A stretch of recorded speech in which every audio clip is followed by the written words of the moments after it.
her wings above the blue Atlantic, with the modern navigator reversing that first westward route of the gallant caravels of Columbus, Cabral, and Vasco da Gama.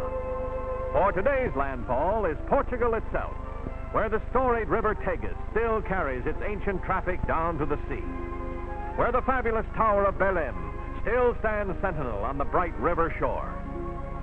Long ago, from the site of this historic landmark, Vasco da Gama sailed on his epical voyage to India. The harbor of Lisbon could tell 1,000 stories, tales of glittering Roman galleys, of the intrepid navigators of Prince Henry's day, of that golden age when Portugal ruled over half of the known world. Those glories are gone now, but Lisbon's beautiful Avenida da Liberdade symbolizes the eternal city of the Tagus. Combining the atmosphere of yesterday with the spirit of tomorrow, Lisbon today is a metropolis of some 800,000.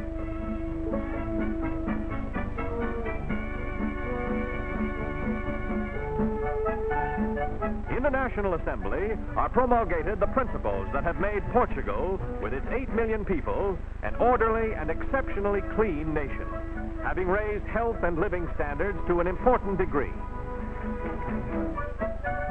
Lisbon is a city of landmarks. The famous Rocio, known as Rolling Motion Square because of its undulating mosaic pattern that creates in one the feeling of rolling over the ocean waves.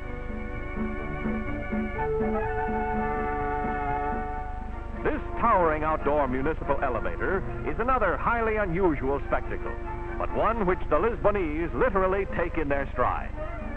Designed by Gustave Eiffel of Paris Tower fame, it has long conveyed the busy citizen from one level of his hilly city to another.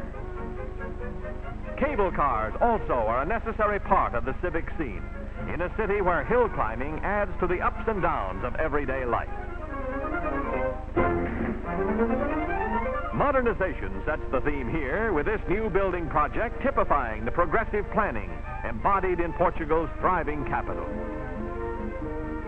Here, it's modern housing for the working man, homes which can be purchased on a time payment plan. Further proof that today's Portugal is in step with the future. But time and tradition also survive, and the age-old ways of the Portuguese fishermen have changed but little. Down through the centuries, Lisbon Harbor has been one of his chief ports of call, the riches of the teeming sea his eternal quest, with sardines the principal catch. Fishing remains a major Portuguese industry, supplying much of the daily diet. And as always, the traditional barinas, or fishwives, still hawk their wares through Lisbon's thronging streets. On now to Nazaré, ancient fishing village on Portugal's central coast. For centuries, the people of Nazaré have lived by the singing sea, reaping of its bounty. Village children display the bright and lively plaids that make their costumes as colorful as their traditional customs. Home is the sailor, and these happy youngsters take advantage of the circumstance by getting into the swing of things.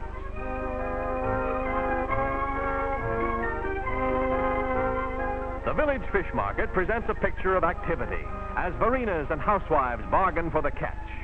To the highest bidder goes the prize, but not without plenty of sales talk. Fish is the mainstay of the Portuguese diet.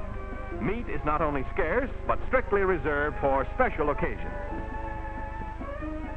The size of fishing operations at Nazaré may be judged by the immensity of this huge net, which requires the combined efforts of men and oxen to prepare it for another day's hunting in the Atlantic. Putting the nets aboard is another laborious procedure, but these hardy fishermen faithfully follow the ways of the past. Now it's down to the sea in ships.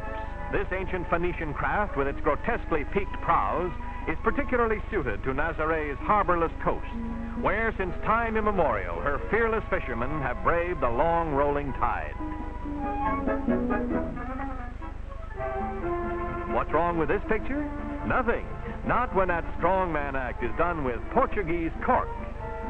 In the central and southern provinces, the country's great cork forests cover some 1.5 million acres. The law decrees that cork oaks may be stripped only once in 9 years.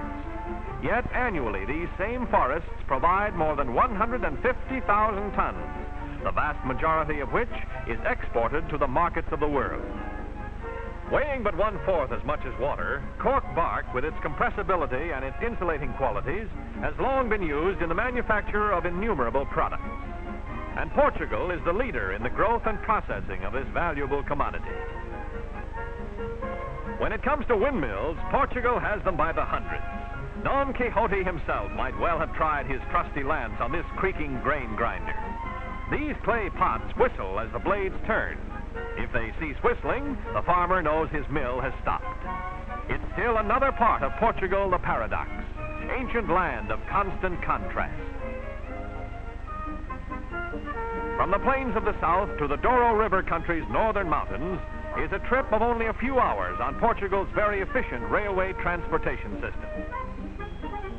Porto, city of the north, once the Portus Cale of the Romans, gave its name to Portugal and port wine. Second city of the nation, Porto truly portrays the contrasts of the centuries, combining a strictly modern outlook with the fascinating color of a decidedly historic atmosphere. But Porto's chief claim to distinction is wine, the famous port, which has made it the wine capital of the country. In the rich mountain terrain of the Douro River Valley rise the terraced vineyards which for centuries have fostered the wine of Portugal. Port is the name of a wine made solely from the grapes grown in the Douro Valley. Today, oddly enough, these healthy grapes owe their existence to American rootstock, imported in 1862 to replace the Portuguese vineyards, which were destroyed by a ravaging parasite.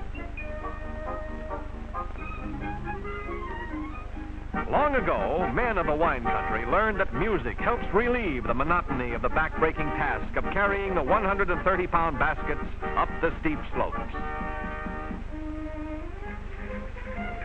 Following the bountiful harvest, the workers of the vineyards, on other seasons picking over, stage their traditional grape festival.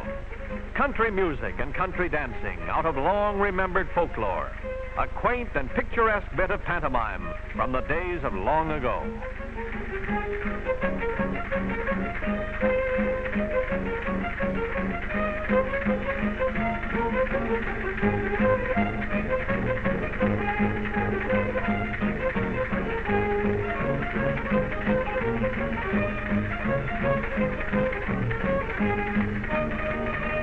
Such is Portugal, historic homeland of the world's great discoverers, proud in her history, proud in her people, taking her place today in that family of free nations upon which so much depends in this world of ours.